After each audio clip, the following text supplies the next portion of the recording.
sepele, namun kelihatannya VUCA itu sepele, namun VUCA itu sendiri adalah itu yang terjadi di kondisi pada saat ini ya.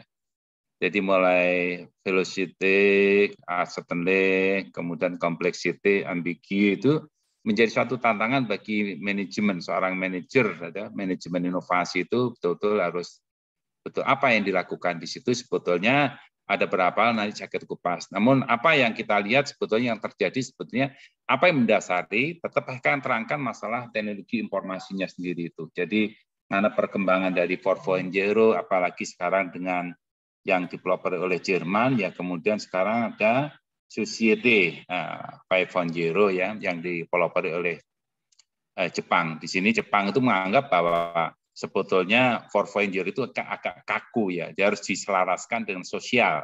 Itu yang dikatakan oleh Jepang.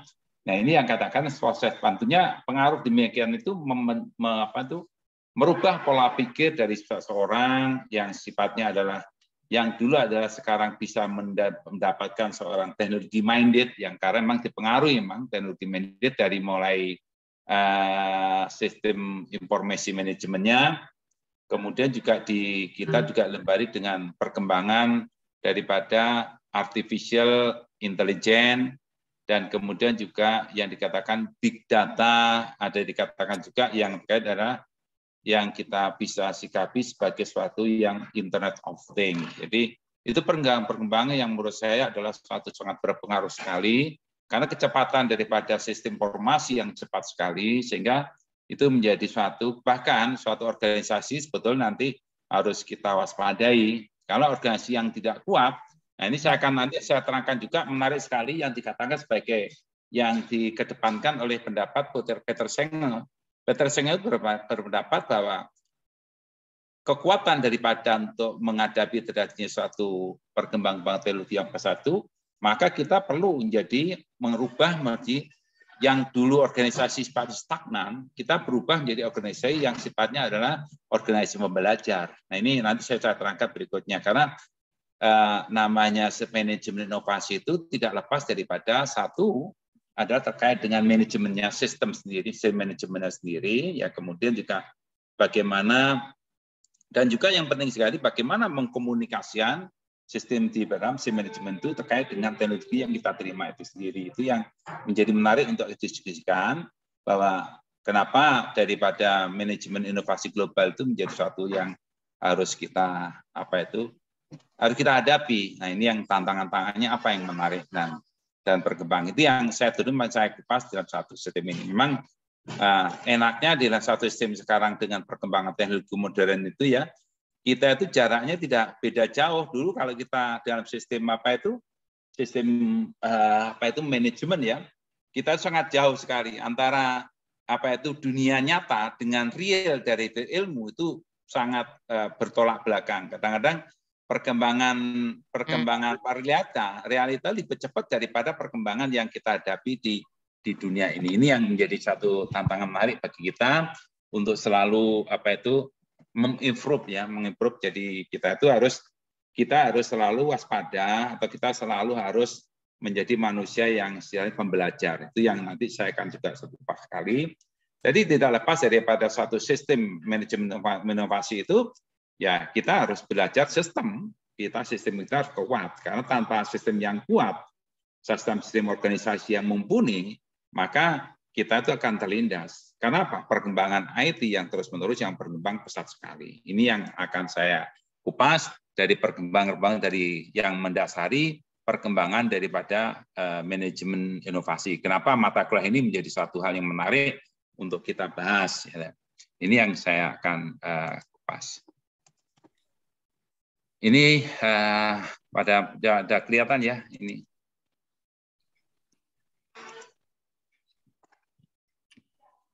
Inovasi manajemen kepemimpinan masa depan dan kesiapan 3 generasi untuk mensikapi era digitalisasi atau 4.0. Jadi kita generasi Y, generasi X, dan generasi yang terbentuk generasi Z ya. Yang kita generasi milenial yang sekarang itu mulai trend ya. Kita lagi mulai berkuasa ya. Kalau saya sudah mulai ditinggalkan. Namun generasi itu menjadi satu penting untuk mensikapi bagaimana era digitalisasi 4.0 itu menjadi tantangan menarik untuk kita kembangkan. Nah, kemudian juga kita lihat karakter 4 generasi baby boomer itu mulai generasi X, Z, dan Z dalam dunia pekerjaan kita paham sekali. Jadi ada satu baby boomers yaitu yang lahir yang kita katakan sebagai orang yang lahir tahun 1945, 1960 ini sudah mulai hilang ya. Kita sudah mulai tua ya generasi ya. Dan saya termasuk daripada generasi X yang lahir pada tahun 1961 sampai 1980 ya. Tapi bukan berarti saya tidak melek teknologi informasi, tapi kita harus mencoba. Ada beberapa hal yang orang itu agak kurang siap dalam menghadapi generasi 4.0 ya. Nah, namun demikian generasi itu ada beberapa orang yang dia juga mensikapi bahwa kita harus memang berpacu dengan sistem generasi itu. Kita juga melihat satu generasi Y yang sekarang pergi banyak berkuasa ya, yang orang lahir tahun 1981, 1991 yang orang katakan sebagai generasi milenial yang kenal. Orang kata generasi milenial itu yang kita lihat dan kita juga sikapi itu dikriteriakan sebagai generasi yang apa istilahnya itu bonus demografi. Ini yang kita lihat memang generasi saat ini yang lahir pada generasi tahun 1981, 1995 dan setelah tahun 1995 itu menjadi generasi Z ya. Itu menjadi satu yang kita lihat. Karena ada satu perbedaan yang menyol antara generasi, terutama generasi X kalau kita agak kita tinggalkan ya, meskipun ada berapa yang berkuasa ya pada zaman-zaman ini seperti generasi Bond itu adalah Presiden Amerika Serikat dan sebagainya. Itu generasi yang lahir di tahun 1945 yaitu generasi. Kemudian ada generasi yang kita lihat yang kita dengerin dengan generasi Z atau generasi X, generasi Y itu generasi yang dia sudah melek akan sistem informasinya. Apalagi yang generasi Z itu betul-betul paham bagaimana memang dia dilahirkan memang pada tataran generasi yang kita lihat sebagai generasi Z. -nya. Bentar ya, ada apa ini? Bentar, saya dulu. Saya kalau salah, ya, bentar berarti.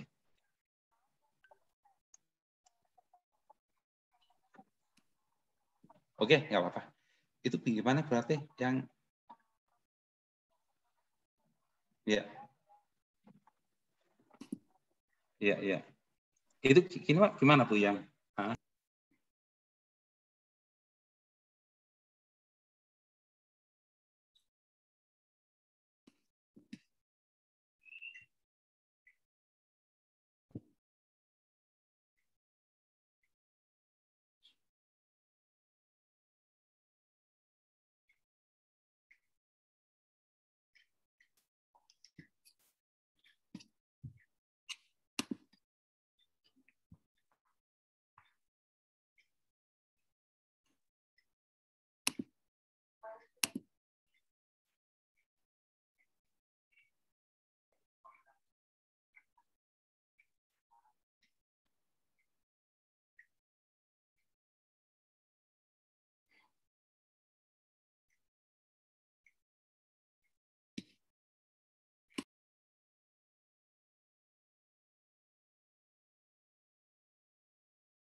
ini yang kita lihat bentar.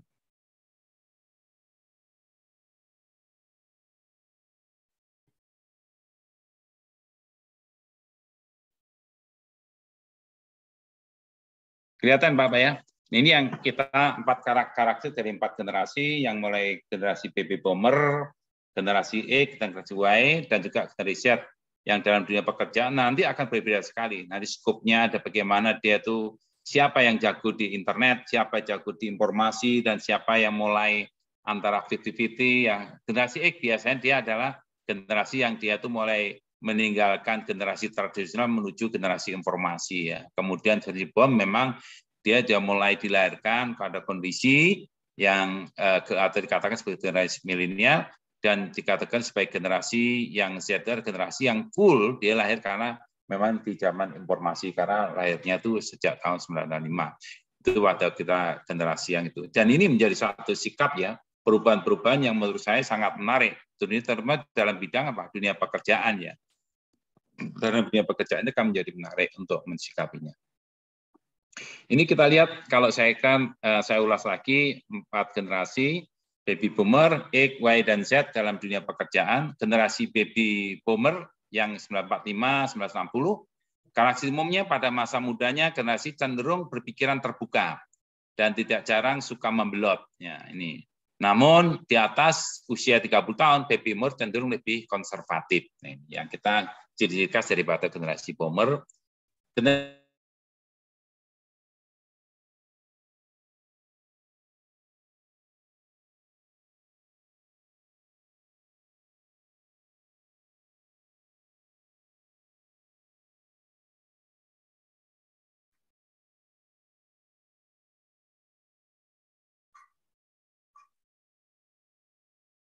Keluar ya, Prof? Sinyal sepertinya ya. Sinyalnya.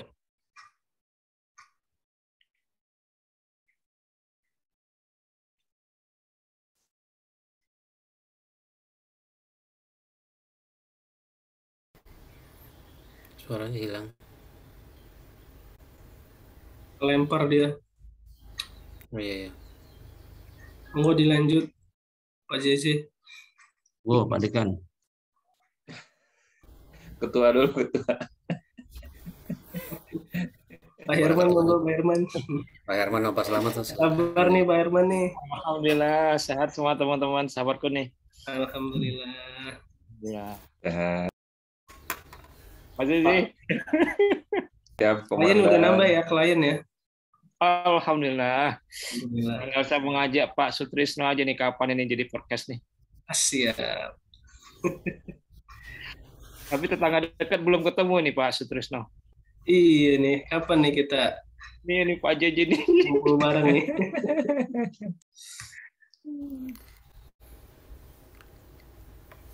Awal Desember ya, insya Allah ya. Oh siap, siap. Nanti Ibu Juningsi jadi moderatornya. Iya, benar itu.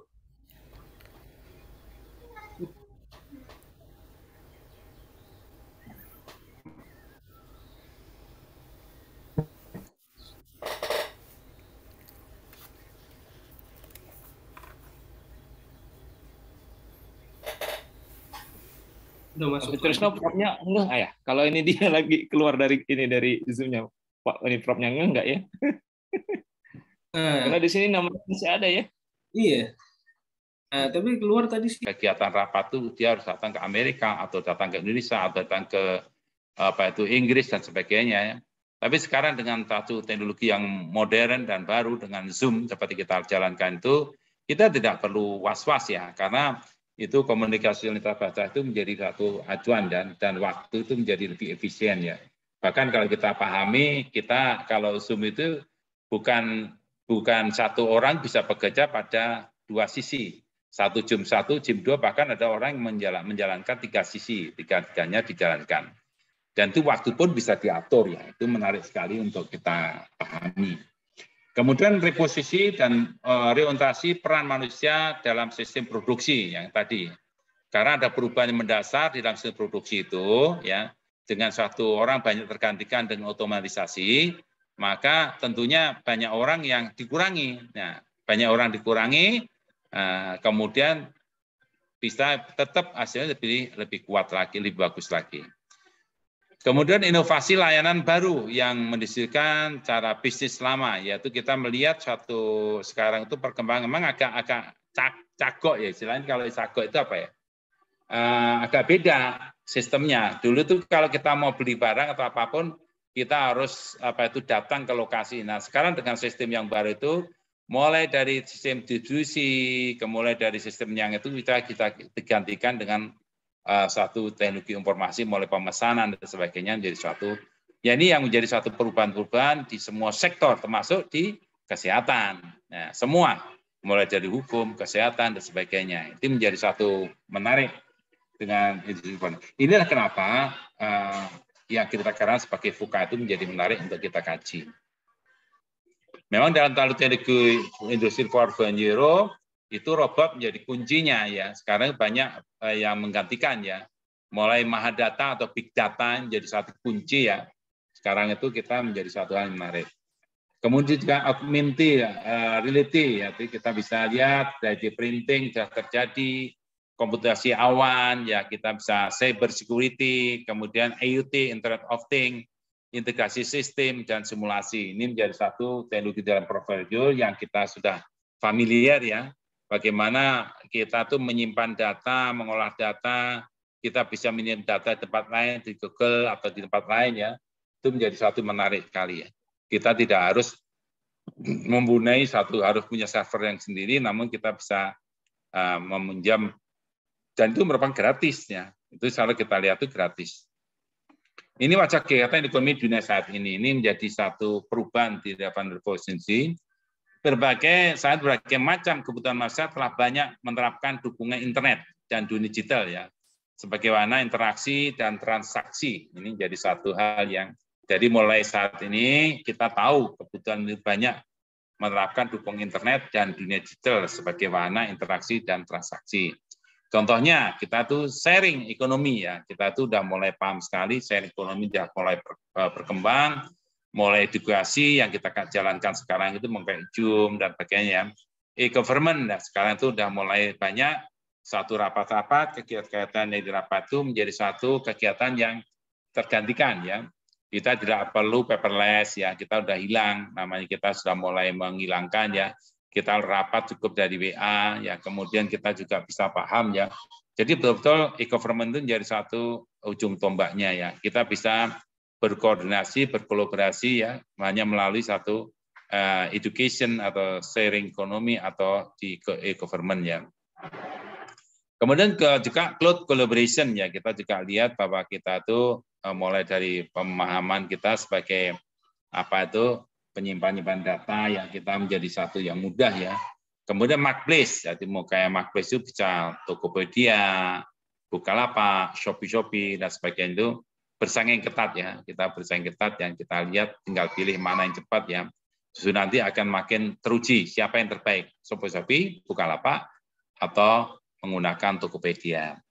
Kemudian juga online health service, dan sekarang sudah mulai terjadi ya, orang sakit pun diperiksa cukup dengan menggunakan komputer ya, kita sakit apa, porsinya apa, sudah bisa melihat ke depannya. Kemudian juga menggunakan smart manufacture, yaitu dengan menggunakan satu PLC ya, program logic control, jadi karena semua diprogram, kemudian kita tinggal menjalankan ya, mulai dari lini kalau kita lihat di pembuatan mobil sekarang itu menjadi penting sekali ya. Kita cukup melihat dengan model robotik ya, mulai dari pengelasannya, mulai dengan memasang bautnya, memasang semua itu sudah kita gunakan smart manufacturing. Jadi mulai dari dia pengisian kalau di semen ya, itu mulai pengisiannya, kemudian mulai menjahitnya, kemudian melabeling dan sebagainya, itu termasuk bagian dari satu smart manufacture ya.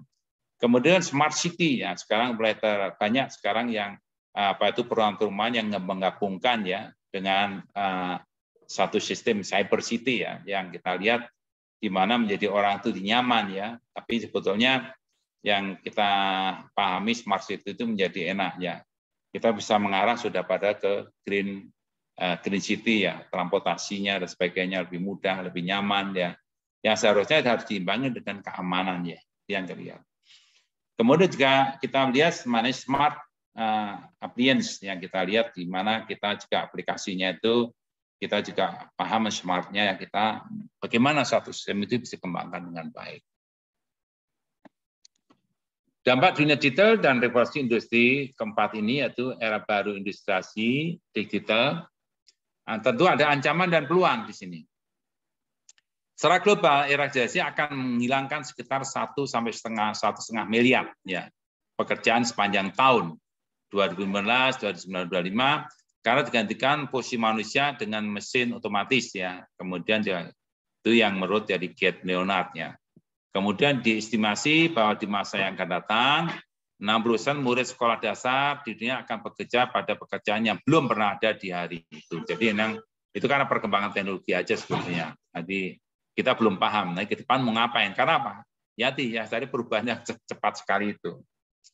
Kemudian peluang, jadi era digitalisasi berpotensi memberikan peningkatan tenaga kerja hingga 2,5 juta pekerjaan baru pada tahun 2025. Kenapa? Dengan satu sistem yang baru pasti ada berubah ya, maka dia memerlukan satu skill yang kita perlukan. Terdapat potensi pengurangan emisi karbon ya, kira-kira 26 miliar metrik ya ton. Dan itu merupakan satu komitmen yang kita kembangkan pada waktu Pak Jokowi datang di G20 masuk dengan G20 itu. Dituntut dia memang harus bagaimana kalau dia membuat satu sistem transportasi, pengurangan gas emisi atau industri atau energi yang bisa mengurangi 20 miliar. Yaitu salah satunya ke depan itu tidak ada lagi membangkit listrik menggunakan batu bara. Itu mulai dihilangkan sama sekali karena itu merupakan salah satu critical point supaya misalkan bagaimana di green infrastruktur atau itu menjadi satu yang baik ya. Terdapat potensi pengurangan emisi karbon tadi sudah, 3 industri, elektronik, ya, logistik, dan otomotif dan sebagainya. Bapak Ibu sekalian, dari sini ada pertanyaan? Saya, Prof. Ya, silakan. Ya, 2 pertanyaan ya, Prof. Ya, silakan, Bu. Ya, yang pertama mengenai karakter 4 generasi yang di dunia kerja ya, Prof. Ya, betul. Kalau yang saya pernah baca ya, Prof, kenapa generasi Z atau milenial ini cenderung mereka lebih memilih-milih pekerjaan sehingga dia keluar masuk pekerjaan mencari yang sesuai dengan harapan mereka gitu. Nah, beda dengan generasi saya kebetulan saya masuk di generasi X itu karena kalau dilihat dari historinya adalah karena dulunya ditinggal kerja sehingga lebih fokus begitu ya, Prof ya. Ya. Itu yang pertama, kenapa generasi Z dalam dunia kerja seperti itu. Kemudian pertanyaan yang kedua adalah ini kaitannya dengan industrial. Saat ini kita sudah masuk 4.0, sementara kalau kita lihat ke negara lain adalah contoh seperti Jepang sudah masuk 5.0 yang latar belakangnya adalah Jepang. Kenapa mereka cepat sekali? Karena Jepang ini termasuk negara yang termasuk memiliki krisis populasi, begitu ya, Prof. Nah, apakah Indonesia sama bisa mengikuti jejak Jepang, yaitu kita bisa masuk ke dalam industrial 4.0 di mana padahal kita memiliki SDM yang luar biasa kaya dibanding juga SDA-nya juga cukup kaya. 2 pertanyaan, Prof. Terima kasih, Prof. Ya, silakan Bu Jun. Jadi menarik sekali ya, kenapa generasi terutama generasi Z ya. Jadi setelah tahun 95 itu memang generasi ini terus terang aja dia informasi itu sangat bagus sekali, Bu. Informasi sangat bagus. Sehingga dengan banyak informasi yang masuk dia itu, karena apa? Dia hanya itu istilahnya di HP-nya merupakan genggaman dia. Dia tahu informasi banyak sekali. Nah, bahkan dia udah terlatih ya bagaimana satu teknologi itu dikembangkan. Sehingga dia tidak worry. Kalau saya pindah ke tempat lain, dia nggak worry karena dia tahu bahwa informasi di situ. Karena hanya orang yang menguasai informasi itulah dia tidak akan menjadi takut gitu loh. Tidak takut. Di sini yang mereka kenapa generasi Z itu sebagai generasi yang dia itu adalah generasi tergantung pada teknologi yang dia sangat belusukan kemana tahu. Jadi itu lebih nyaman, dia tahu. Oh, ternyata dia kepahaman dia terhadap satu pekerjaan atau apapun itu menjadi lebih siap daripada karena apa? Dia menguasai informasi. Sehingga untuk pindah satu ke tempat lain itu dia tidak masalah. Itu yang jadi kuncinya. Dia bisa, bahkan dia apa? Karena dia akan menjadi apa? Jiwanya tuh jiwa yang dia tuh mementingkan popularisme gitu loh. Popularisme itu mementingkan saya tuh ingin bisa hebat loh, ini saya bisa bagus loh gitu. Saya ke tempat itu bisa percaya. Itu menjadi satu hal yang menarik sekali bagi dia tuh. Jadi kalau dia misalkan bisa pindah tempat lain dan bisa memberikan kontribusi lebih baik lagi, itu akan bagus. Nah, itulah yang itu pertanyaan pertama. Jadi memang dia generasi yang melek akan teknologi, yang tahu paham teknologi itu bagaimana, dia menguasai betul, bagaimana mencari informasi, bahkan dia itu bisa mengolah dari data menjadi informasi dan kemudian jadi satu menjadi informasi untuk kepentingan dia sendiri, dia paham gitu loh. Itu yang sekarang itu yang saya lihat kalau saya melihat contohnya anak saya ya itu juga dia paham itu ada Pak di sini loh, ada di sini loh. Dia paham sekali, kita nggak tahu, tapi dia tahu. Itu ada Pak di situ, ya. Coba lihat Bapak di sini, klik sini.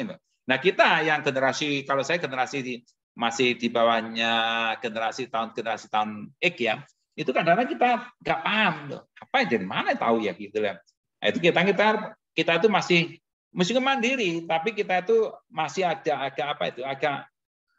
kurang kreatif ya. Karena kan itu untuk belajar itu lebih untuk kepentingan sendiri karena beda sistemnya tuh. Itu yang saya paham Bu ya terkait generasi XZ apa tuh. Terkait generasi perkembangan dari Jepang sendiri ya kita paham ya Jepang itu memang perkembangan luar biasa ya.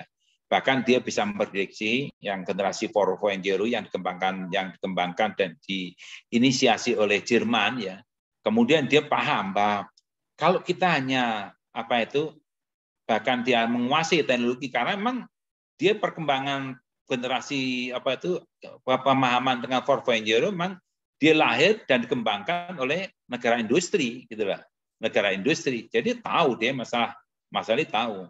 Bedanya kita itu adalah kalau kita generasi Indonesia itu pemakai gitulah, pemakai kita itu masih karakter pemakai. Kalau dia bukan, dia karakter ini mulai dari bagaimana membangun, membuat dan sebagainya.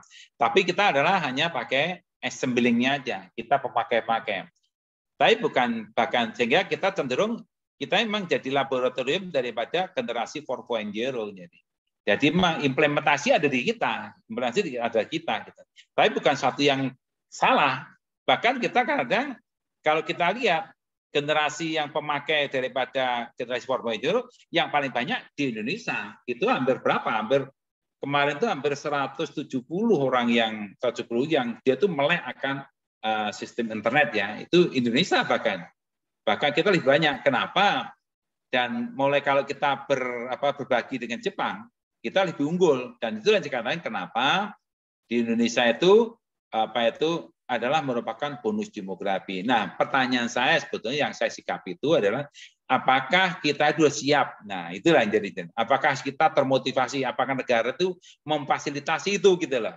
Jadi memfasilitasi bagaimana orang Indonesia itu supaya lebih paham dan mengerti bagaimana mengembangkan teknologi dan memakai teknologi, tapi dengan piawi gitu loh. Itu yang jadi tantangan kita. Jadi nanti jangan sampai kita itu kepahaman satu teknologi informasi itu hanya sebatas di atas kertas. Namun saya yakinlah Indonesia itu mulai banyak pembelajaran itu sangat baik sekali ya.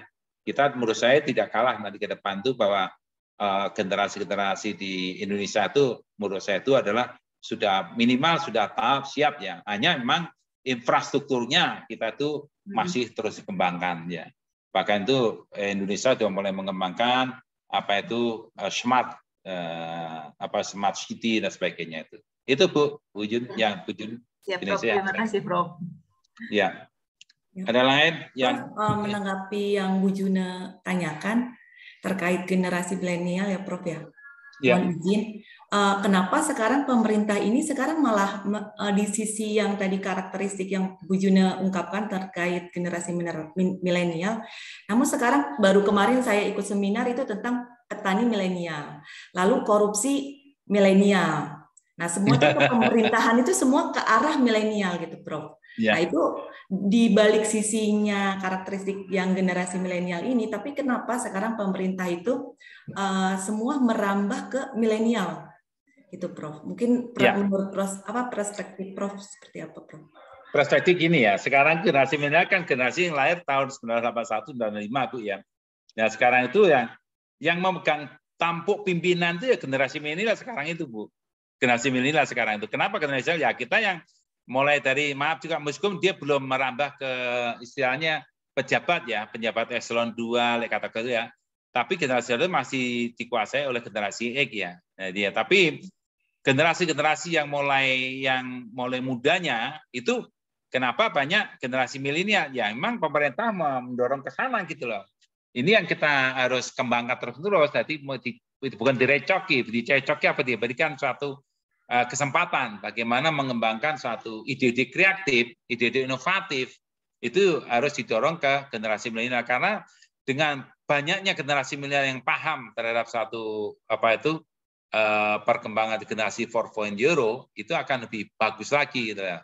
Sehingga memang pemerintah mengatakan oke, kayak generasi korupsi, generasi dan sebagainya. Dan makin lama kalau kita misalnya bisa kembangkan dengan baik ya, maka kalau saya yakin ya itu informasi itu bisa makin cerdas, kita makin kreatif, ya itu akan makin bagus perkembangan generasi milenial itu. Hanya sekarang pemerintah harus tanggap bagaimana membentuk generasi milenial itu generasi yang maaf juga ya, yang selain dia punya disiplin ya, dia punya suatu yang karakter yang bagus ya, meskipun dia itu juga dipengaruhi dari perkembangan teknologi yang terus menerus ya. Itu yang saya pahami terkait dengan generasi milenial sendiri gitu ya.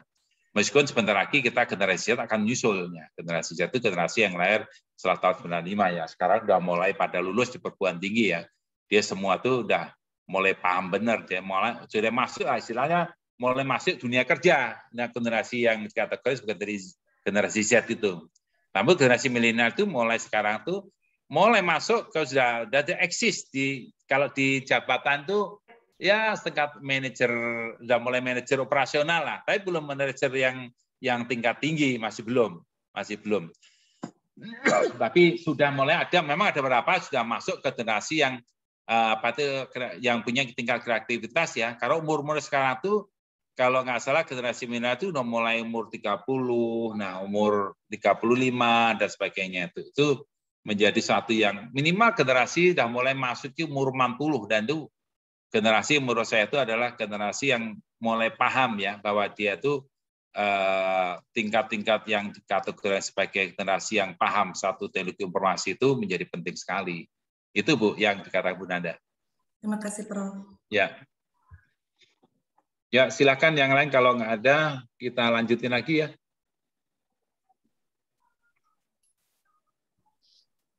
Ini kejar-kejaran transformasi di Indonesia saat ini beberapa jenis model bisnis dan pekerjaan di Indonesia sudah terkena dampak dari arus era digitalisasi, yaitu ada toko konvensional yang sudah mulai digantikan dengan model bisnis marketplace, yaitu seperti Bukalapak, Shopee, kemudian juga mulai di toko yang kita fisikal ada sekarang mulai kita lihat aja yang banyaknya jatuh bangunnya seperti kayak Giant ya, udah mulai runtuh semua tuh, yang besar-besar tuh mulai runtuh ya, karena sudah kita tuh nggak perlu mulai transportasi dan sebagainya, cukup dengan Bukalapak, Tokopedia hanya menggunakan satu desain marketplace saja sudah cukup bisa mewakili ya. Kemudian mulai daripada transportasi yang dulu itu tradisional yang dikenal oleh taksi, nah taksi nomor berubah. Jadi menjadi Grab, taksi driver itu sudah mulai banyak sekali dikembangkan, sehingga ini menjadi menarik ya. Jadi taksi ojek terakhir posisinya sudah mulai ditegaskan dengan model-model berbasis online. Jadi kita tinggal pesan dan sebagainya. Tapi saya lihat tuh kelihatannya, saya nggak ngerti ya kenapa makin saya juga merasa ya, seperti taksi, seperti Grab itu kalau kita masuk tuh mulai agak ribet, saya nggak tahu sistemnya kayak apa itu ya. Jadi mestinya kalau makin bagus itu berarti makin dipermudah seharusnya ya. Tapi ada beberapa sistem informasi yang menurut saya agak ada kendala ini. Yang kita lihat ada agak ribetnya. Ini yang kita lihat. Jadi skill di industri masa depan juga ada. Kita harus paham juga tantangan ini, maksud yang kemarin saya tanyakan, tantangan dunia global itu sendiri yaitu kompleks problem, yaitu kemampuan untuk memecahkan masalah yang asing, yang belum diketahui solusinya dalam dunia nyata. Itu menjadi satu yang kita lihat itu ada menjadi satu tantangan ke depan ya. Kemudian tantangan skill industri yang lain adalah social skill, jadi kemampuan untuk melakukan koordinasi, negosiasi, persuasi, monitoring, kepekaan dalam memberikan bantuan hingga emotional intelligence, ya, terkenal dengan emotional intelligence. Jadi kita intelijen juga macam-macam. Sekarang saya lihat dari perkembangan yang baru itu ada satu intelijensi yang berubah ya, mulai emosi intelligence, kemudian juga apa itu kolbu intelligence dan sebagainya, macam-macam. Ada 5 kemarin itu juga itu. Ada yang menurut saya social skill itu menjadi perkembangan. Kemudian juga ada proses skill ya, kemampuan terdiri dari active listening ya, logical thinking dan monitoring step and the orders gitu, proses skill ya. Jadi kemampuan itu harus bagaimana dikembangkan. Kemudian juga sistem skill, jadi kemampuan untuk dapat melakukan judgment dan keputusan dengan pertimbangan cost benefit, kemampuan untuk mengetahui bagaimana sebuah session dibuat dan dijalankan. Ini jadi menarik sekali ya. Dari skill-nya itu, jadi saya tadi katakan ada satu social skill, ada proses skill, ada sistem skill-nya. Ada yang terakhir adalah cognitive ability, yaitu skill yang terjadi antara yang adalah connectivity, possibility, creativity, logical reasoning, kemudian problem sensitive, mathematical reasoning, dan visualization. Itu yang kita lihat di sini adalah skill-skill yang nanti kita butuhkan untuk mengembangkan atau menghadapi tantangan-tantangan global. Skill di industri depan juga jadi kemampuan kognitif ya, keterampilan sistem, pemecahan masalah yang kompleks, keterampilan konten, keterampilan proses, dan merupakan 5 skill yang pertumbuhan permintaannya yang paling tinggi berdasarkan beberapa sektor industri ya. Kemudian juga kita lihat beberapa sektor industri di masa sebelumnya sektor tersebut tidak banyak membutuhkannya. Ini bagaimana merespon masa depan, yaitu kita strategi menghadapi gimana era digitalisasi itu, yaitu komitmen peningkatan investasi di pengembangan digital skill, selalu mencoba dan menerapkan prototipe teknologi terbaru, learn by doing, kemudian menggali bentuk kolaborasi baru bagi model sertifikasi atau pendidikan dalam ranah peningkatan digital skill, dilakukannya kolaborasi antara dunia industri, akademis, dan masyarakat untuk mendeteksi permintaan dan kesediaan skill bagi era digital dan masa depan. Kemudian menyusun kurikulum pendidikan yang telah masukkan materi terkait penggunaan digital skill. Ini yang kita lihat itu. Kemudian juga dilihat ada namanya kerangka sistem inovasi, mulai potensial nasional bank SDM-nya, kemudian juga kita lihat bagaimana menjadi pendorong kekuatan ekonomi nasional. Termasuk di sini adalah bagaimana kita mengedepankan suatu inovasi ya, pengikat kebijakan nasionalnya, industrinya, akademinya, dan terkena dengan kegiatan-kegiatan yang kita mengarah bagaimana meningkatkan daya saing ekonomi Indonesia. Itu yang kita lihat dari kerangka sistem inovasi yang harus kita pahami. Ini karakterisasi, yaitu hasil dari sebuah proses inovasi makin bergantung pada kemajuan ilmu pengetahuan, dan hal ini terlihat dari semakin meningkatkan output ilmu pengetahuan dan dari perusahaan. Jadi seperti kita lihat, seperti Huawei itu luar biasa perkembangannya. Kalau kita lihat penguasaan industri Huawei itu, terutama terkaitan dengan generasi untuk jaringan ya, 4G, 6G, ya, kemudian 5G, 6G itu luar biasa ya. Kemudian kegiatan pencarian solusi teknis telah berubah dengan perjalanan waktu ke arah pencarian melalui operasi yang formal. Kemudian sebagian besar inovasi merupakan hasil kumulatif proses pembelajaran dan informasi ya. Kemudian berubahnya teknologi adalah aktivitas kumulatif dan kompetensi teknologi dibangun dalam jangka waktu yang lama. Itu Bapak-Ibu sekalian nanti kita terangkan, ini sekalian sudah saya pernah terangkan ya, nanti kita bagaimana kerangka strategi penguatan sistem inovasi yang kita kembangkan untuk kegiatan bagaimana produktivitas meningkat ya, mulai tingkat kesiapan, indeks daya saingnya, dan sebagainya. Kemudian bagaimana insentif diberikan dan diferensial peranan perguruan tinggi disesuaikan dengan potensi di mana perguruan tinggi tersebut berada. Contohnya kalau misalkan dia dikembangkan di Sumatera, ya kelapa sawit kita kembangkan. Proses inovasi kayak apa? Apakah dia bisa industri produk? Jadi kalau bisa sekuat mungkin ya. Kalau kita itu kita nggak diekspor. Kalau kita aja tingkatkan nilai tambahnya, Itu yang kita penting sekali itu. Sehingga indeks daya saingnya kita akan meningkat. Itu yang kita pahami kalau kita bagaimana kerangka strategi penguatan sistem inovasi kita kuatin. Itu ya. Saya kira ini contoh aja yang bagaimana yang saya tadi. Jadi Cina operasi klinik tanpa tenaga medis ya. Dia dengan datang masuk dideteksi berapa kolesterolnya, berapa darah tingginya, berapa dan sebagainya. Mungkin di sini dia paham sekali dan bagaimana pengobatannya ya. Itu menarik kalau kita lihat bagaimana satu on liquid spill medical guideline etiologi persistent dan 1 hour delivery of medicine ya. Continuously optimize of the user experience in consulting dan medical purchasing. Itu yang kita lihat. Ini sebentar lagi kita terangkan FUKA. Saya kira tutup sini aja. Kita sholat dulu ya, Bapak Ibu. Kita nanti paling lambat 6:30 kita mulai lagi ya. Terima kasih. Assalamualaikum warahmatullahi wabarakatuh. Warahmatullahi wabarakatuh. Waalaikumsalam warahmatullahi wabarakatuh. Jadi nggak jelas, namun tahu-tahu kita itu kalau nggak waspada, nah ini dikatakan kalau nggak waspada itu menjadi satu yang ketelodoran, bahkan hati-hati terlindas. Terlindas artinya maka collab. Nah itu termasuk yang menurut saya yang saya lihat itu adalah karena perubahan cepat seperti di di transportasi ataupun di seperti yang mengena giant dan sebagainya itu ya, itu menurut saya bagian dari sistem ini. Jadi yang kita lihat tidak bisa mengantisipasi, namun bisa lambat laun seperti ngerokok, tapi ngerokok itu cepat sekali, kayak kalau saya istilahnya kayak rayap gitu loh.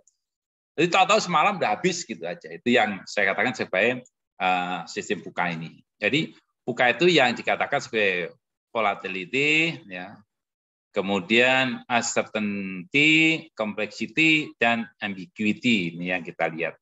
Nah, kita volatility itu apa ya? Radical unexpected ya, change. Jadi merupakan perubahan yang sangat cepat sekali. Jadi kita tanpa tahu-tahu semalam langsung seperti berarti kayak gitu lah.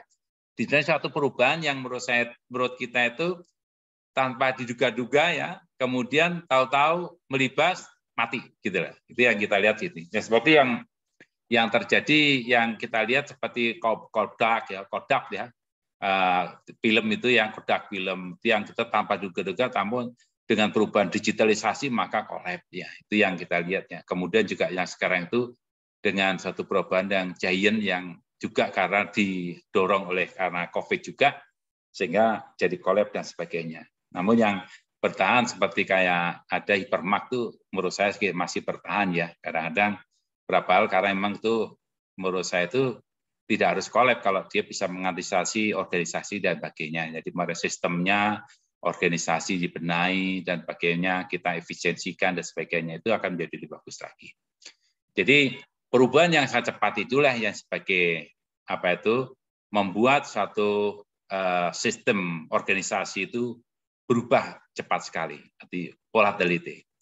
Kemudian juga uncertainty yang artinya kurang kecepatan kita untuk memprediksi segala sesuatu yang atau peristiwa isu yang terjadi. Jadi kadang kita itu sifatnya adalah ada suatu yang saya lihat begini, kecepatan yang kita kurang pahami ya, kita kurang prediksi segala satu peristiwa itu isu terjadi, malah tahu terjadi ini yang jadi kita kurang kecepatan dan prediksi segala satu peristiwa yang isu-isu yang terjadi itu juga menjadi suatu isu yang menarik untuk kita kaji. Ini terjadi sekali betulnya di dalam satu sistem manajemen ya. Kalau kita itu paham sekali, maka terus saya memahami ini, terjadinya memahami sekali. Kemudian complexity, situasi yang terjadi adanya gangguan kompleks yang akan dihadapi oleh suatu organisasi. Contohnya perubahan brand 4.0 itu kan masalah cepat sekali itu, mulai dari artificial intelligence, big data, kemudian IoT itu menjadi ranah yang menurut saya itu situasi kompleks ya, yaitu gangguan kompleks yang akan dihadapi oleh satu organisasi. Nah, kenapa saya itu dalam satu manajemen organisasi, dalam satu manajemen inovasi itu kita harus belajar sistem organisasi juga. Mulai organisasi sistem kita pelajari. Nah, kita juga pelajari bagaimana suatu kreativitasnya itu kita pelajari juga supaya kita kita paham dengan manajemen inovasi, kita bisa paling tidak itu bisa mengantisipasi, oh situasi yang demikian itu yang kita harus berubah, apa yang harus lakukan ke depan ini, bagaimana itu. Kemudian dengan adanya suatu gangguan kompleks ini yang dari organisasi juga ambiguity. Ini keadaan di mana antara realitas dengan makna-makna bauran dari berbagai kondisi yang ada, semua sebenarnya ambigu karena tidak memiliki batasan jelas, bahkan tidak terlihat ini. Batasan itu nggak terlihat jelas. Jadi jika kita merasa kita yang mana itu yang benar nggak, atau itu menjadi kondisi ini menjadi suatu yang ambigu, yang kadang-kadang kita masih dihadapkan satu pilihan-pilihan yang menurut kita itu bahkan itu tidak lihat, itu yang dikatakan sebagai ambigu.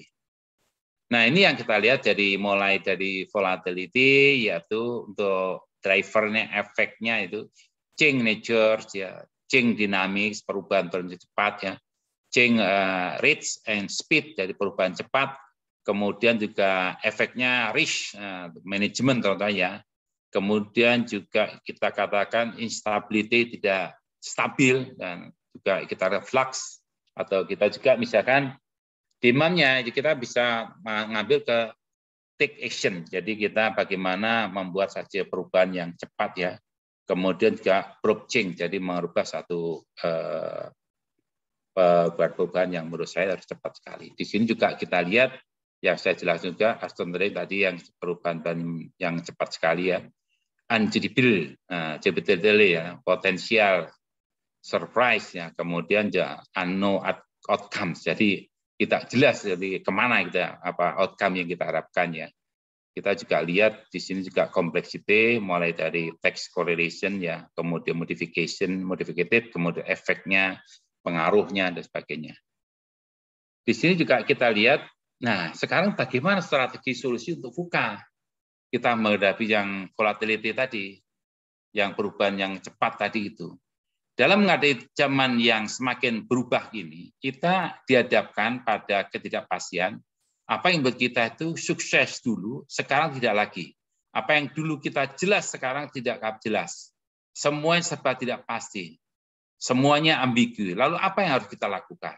Dalam dunia bisnis, era sekarang ini, ya, yang sangat bersaing dan situasinya sulit, diprediksi situasi kompleks, ambigu, yang ora jelas istilahnya, dibutuhkan kemampuan para pengelola bisnis sebagai ambidextrous leader. Ambidextrous leader itu dikatakan sebagai seorang leader punya dua kemampuan, yaitu mampu mengelola bisnis sekarang dan inovasi yang terus tumbuh. Jadi antara dia berjalan sekarang, ibaratnya orang berjalan, tapi juga bisa berpikir bagaimana inovasi manajemen apa yang kita harus kembangkan terus-menerus itu. Itu yang merupakan tangan sebagai dikatakan ambidextrous leader. Jadi dia punya visi, kita jalankan dulu, kita juga memikirkan bagaimana inovasi kita rubah.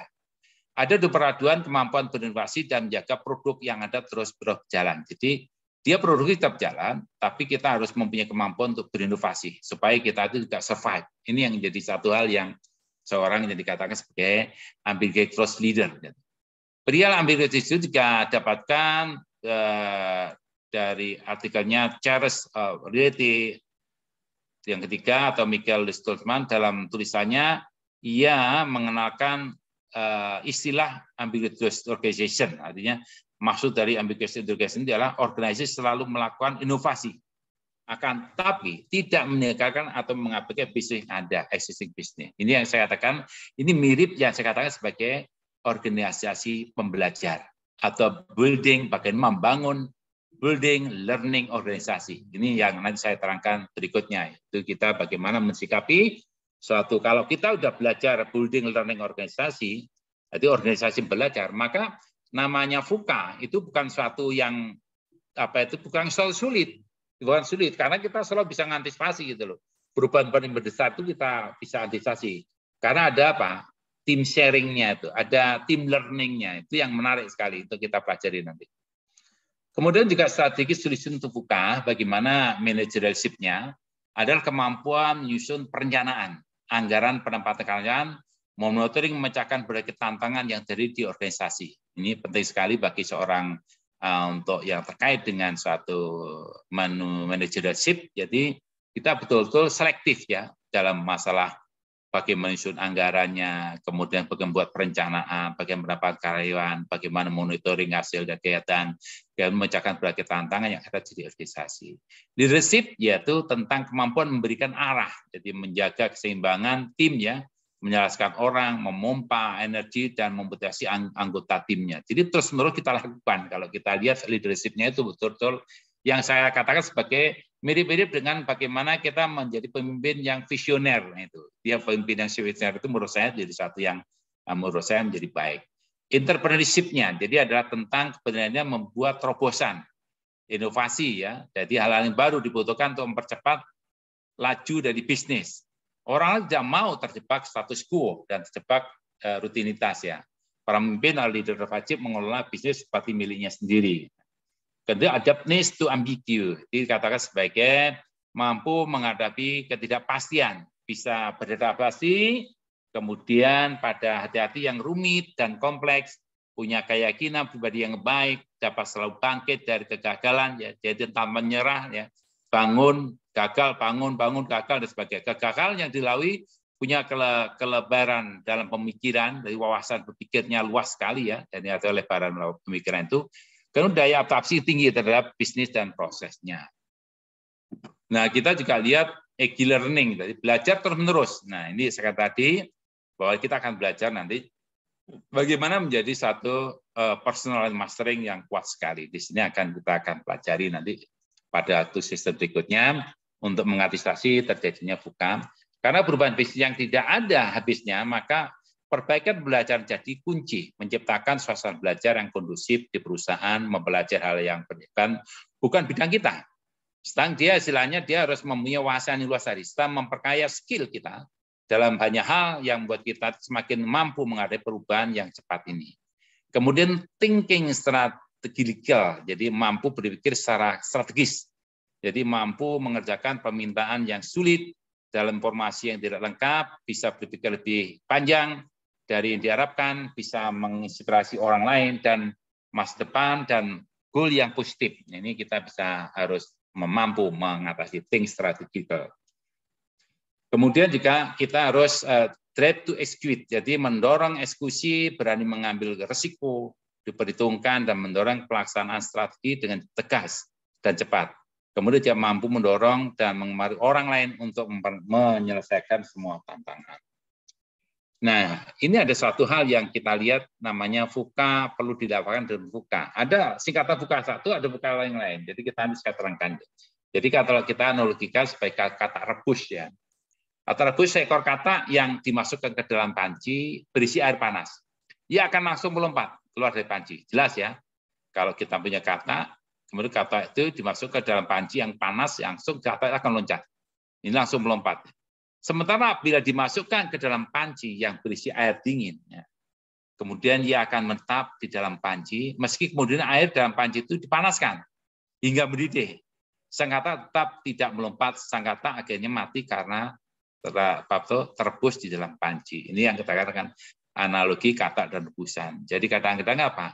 Ini kadang-kadang orang itu selalu dalam kondisi kadang-kadang sudah berhasil, merasa berhasil, masih hebat ya, dia nggak sadar bahwa perubahan tadi VUCA yang saat ini itu menjadi tepat sekali. Sehingga apa? Karena terlena, maka dia akan mati. Artinya apa? Baik perusahaannya, manajemen, dan sebagainya. Analogi kata rebus itu ditujukan kepada mereka, khususnya pemimpin yang tidak menyadari adanya perubahan yang begitu cepat di luar dirinya. Ia tetap nyaman dengan status quo, bangga dengan pencapaian-pencapaian masa lalu, ia enggan berubah, ia merasa kuat, besar, unik, dan memiliki kelebihan. Pada hakikatnya, ia sedang direbus, tapi tidak menyadari apa yang terjadi sebentar lagi dia akan mati. Ini yang saya ambil dari bukunya Johnson ya, Leadership Mixed Features, The 10 Leadership Skill for Ascending Works ya. Ini menarik ya. VUCA perlu dengan VOCA. Jadi VOCA yang kedua ini kependekan daripada vision, understanding, clarity, dan agility. Jadi pemimpin masa depan perlu memiliki keempat hal ini tersebut untuk menghadapi era VUCA. Understanding, jadi dia harus paham akan perubahan-perubahan hal yang perlu dipahamkan, menghadapkan perlu dipahami dengan baik ya, benar model bisnis banyak berubah, Semua perlu dipahami agar kita tidak menjadi katak dan rebus. Kemudian juga kita harus tahu, jadi dia harus punya satu vision. Jadi ada sesuatu yang hendak kita wujudkan di masa yang akan datang. Visi ini adalah yang membedakan antara seorang pemimpin dan pengikut. Orang yang memiliki visi lebih besar akan menjadi pemimpin yang bagi orang-orang yang bervisi lebih kecil. Ini jelas sekali. Jadi kalau kita melihat seorang visioner ya, orang visi yang jelas itu biasanya orang visi yang lebih besar itu akan menjadi pemimpin bagi orang visi yang lebih kecil lagi. Ya kalau kita itu gantungkan cita-cita di setinggi langit itu benar juga itu. Kita punya visi, kita punya mimpi. Dan jangan tabu dengan mimpi. Mimpi itu kita akan, selama kita mimpi gantungan setinggi langit, maka mimpi akan kita capai. Asal dengan keyakinan dan bahwa kita yakin itu bisa tercapai.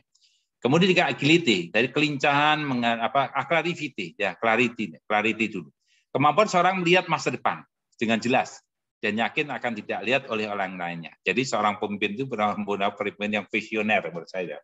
Seorang pemimpin yang mempunyai kemampuan yang sangat jelas mengenai apa yang sedang dibuat untuk mewujudkan visinya, namun sangat luas dan fleksibel ya mengenai bagaimana cara membuatnya.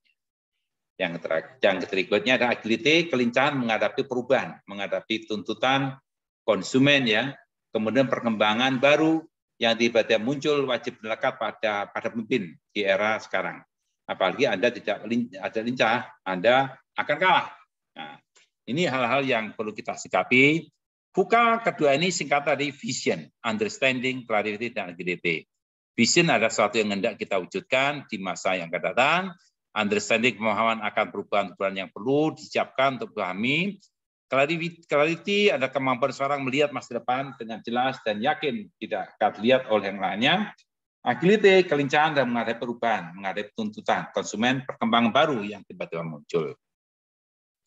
Jadi kepemimpinan visioner adalah kemampuan pemimpin dalam menciptakan, merumuskan, mengkomunikasikan, mensosialisasikan, mengimplementasikan pemikiran-pemikiran dia, dan kemudian juga menjalankan koordinasi untuk mencapai visi organisasi, sehingga perencanaan, pelaksanaan pengawasan, evaluasi dilakukan merupakan perwujudan dari visi organisasi. Yang kita lihat ada depth of knowledge, kedalaman dalam luasnya pengetahuan seorang pemimpin. Ini perlu diperlukan ke depan tuh. Creative thinking, jadi berpikir kreatif, visionary thinking, berpikir visioner, being action oriented, berorientasi pada masalah tindakan, dan community efficiency, dia berkomunikasi secara efektif, jadi bisa melakukannya. Being open to change, manusia terbuka pada perubahan-perubahan. Ini menarik sekali kita kaji. Terima kasih, ini yang saya perlu sampaikan terkait dengan VUCA. Jadi ada VUCA, dilawan VUCA, ada bagaimana saya sampaikan adalah kepemimpinan yang visioner. Silakan, ada yang bertanya?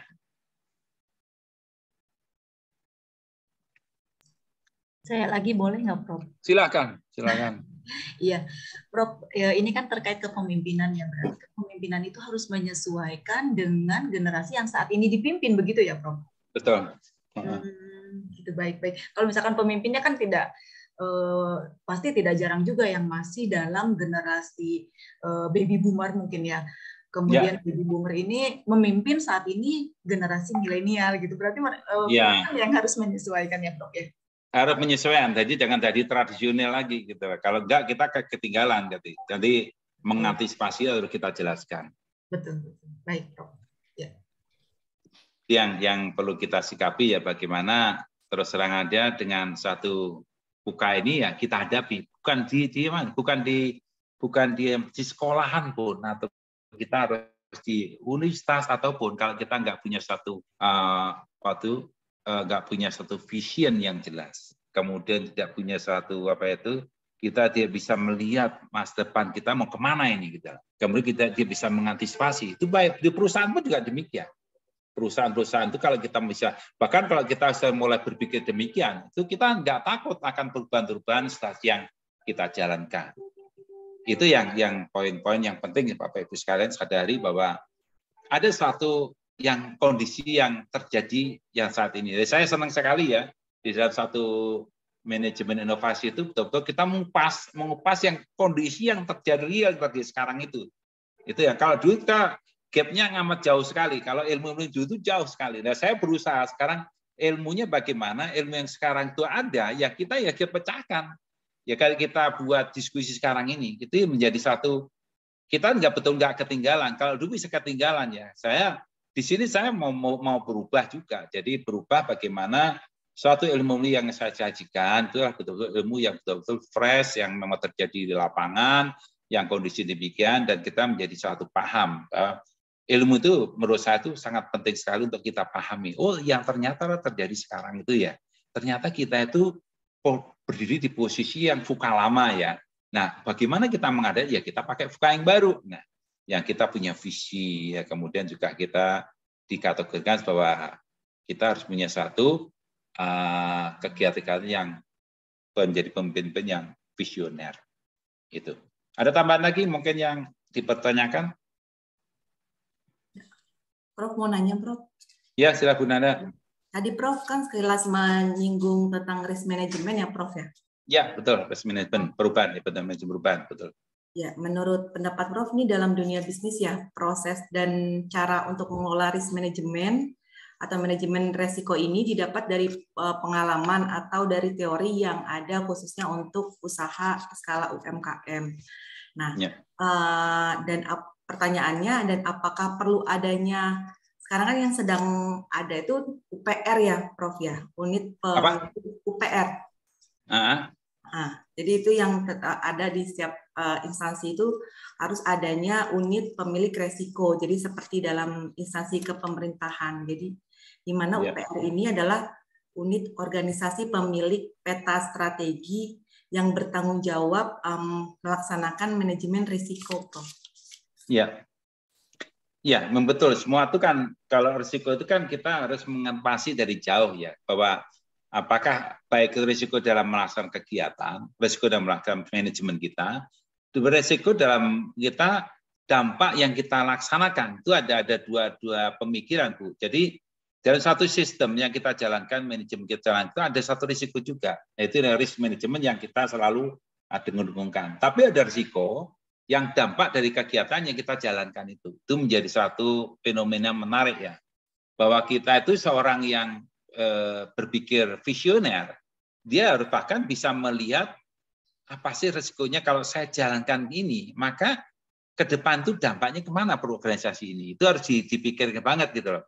Contohnya orang pada dua pilihan ya, pilih dua pilihan gini. Kalau saya jalankan dengan kondisi tadi yang saya contoh Kodak aja. Kodak pada saat itu dia berpikir bahwa tin film itu adalah suatu film yang betul-betul tidak bisa tergantikan. Pertanyaannya benar. Namun tin film itu sebetulnya ada saingan ketat. Di situ ada digitalisasi. Ya, sekarang resiko yang diambil bahwa kalau dia jalankan, eksis atau tidak. Nah, itu yang nggak dipelajari dengan baik. Kalau tapi misalnya dia tuh bisa paham terhadap satu masa depan digitalisasi, seharusnya risiko dampak dari keputusan itu harus dipikirkan dengan baik. Jadi ada risiko yang atau manajemen risk yang dijalankan pada on the track yang kita jalankan dalam kondisi, tapi juga ada manajemen risk yang kita jalankan karena dampak perubahan-perubahan yang kita jalankan. Itu Bu Nanda. Ya, terima kasih, Prof. Ya. Oke, kalau nggak ada, kita sampai di sini, Bapak-Ibu sekalian. Dan Pak, siapa yang belum masen ya? Pak Yusuf. Pak Yusuf bisa ada belum, Pak Yusuf? Ada. Oke, ada ya. Oh, ada 14 ya. Coba saya cek dulu ya, supaya nanti kita nggak miss ya. Ini. Prof, saya belum absen, Prof. Ya, masih siaran. Bentar, oke, saya cek nih dulu. Ini kayaknya udah pada masuk semua ini kelihatannya. Oke, yang belum masuk Pak Saiful Anwar ada ya tadi ya? Ada Prof, maaf masih di jalan belum bisa. Oke, nggak apa. Oke, ini Pak Yusuf ada ya? Saya geser Pak Yusuf. Ada Prof, terima kasih. Oke, udah. Jadi total sih 14 ya sama saya. Jadi betulnya oke. Oke, Bapak-Ibu sekalian terima kasih atas perhatiannya. Saya mohon maaf saya nggak bisa optimal sampai jam 7.30, namun ada kegiatan semoga apa yang saya berikan itu mendapat satu